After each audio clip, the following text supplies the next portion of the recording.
Today's news. Today's news. Multiply.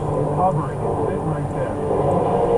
Concern about Trump cabinet pick. You have someone who says he's on a revenge mission when we should be on a national security safety mission. Push to extradite accused CEO killer. This could move very quickly.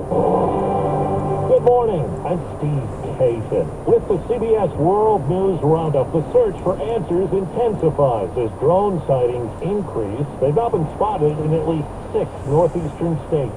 Here's CBS's Tom Hansen. Questions and concerns are mounting over those mysterious nighttime drone sightings. We're like they're recording people, or like just going around the thing, man?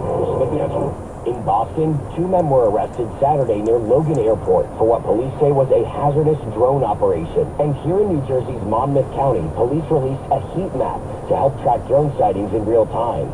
This is a national public safety and security issue. Correspondent Scott McFarland has more on Washington's response to these drone sightings. The FBI and the Department of Homeland Security say there's no evidence of a current threat to public safety or of foreign influence, adding that of the 5,000 tips they've received so far, less than 100 of them have generated credible leads.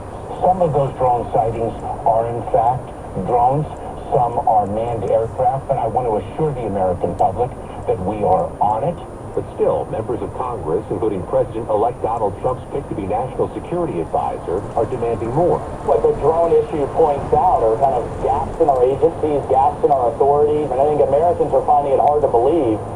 We can't figure out where these are coming from. Now to the Middle East, and the first comments from Bashar al-Assad since his ouster from Syria. He calls the country's new leaders terrorists and says his departure was not planned. CBS's Imtiaz Tayyab reports critics of Israel say that country is trying to take advantage of the crisis in Syria by carrying out military attacks. The damage is just breathtaking.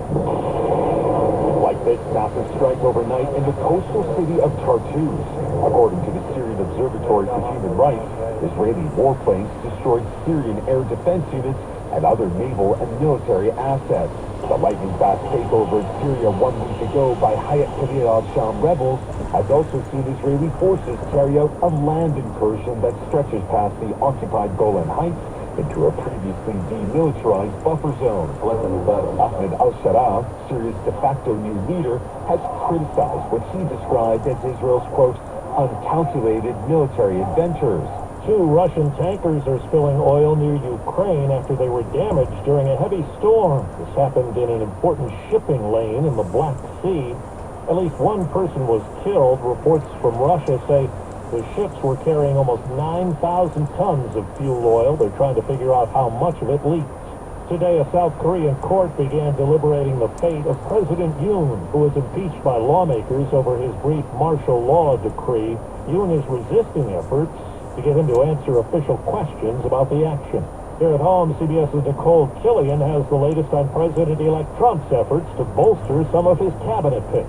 Today, Trump picks to lead Health and Human Services. Robert F. Kennedy Jr. starts making the rounds. He is under scrutiny for his position on vaccines, suggesting disproven theories that they cause autism. His personal attorney has also petitioned in the past for the polio vaccine to be revoked. We saw Kennedy this weekend here in Florida, but he declined to respond to our questions. The president-elect says he'll have a big discussion with him over whether to eliminate some childhood vaccination programs. A former FBI informant is set to plead guilty today to lying about a phony bribery scheme involving President Biden and his son Hunter that became central to the Republican impeachment inquiry in Congress.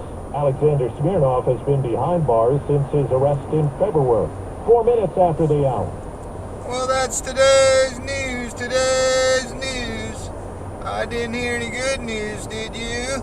I didn't think so. I guess it's all about perspective. The glass is half full. Well, as always, I'd like to thank you again for coming along with me on these Dash Cam News adventures. You know the drill. Peace, love, and all that hippie jazz. Bye-bye, everybody. It's 41 degrees in Lathrop, California.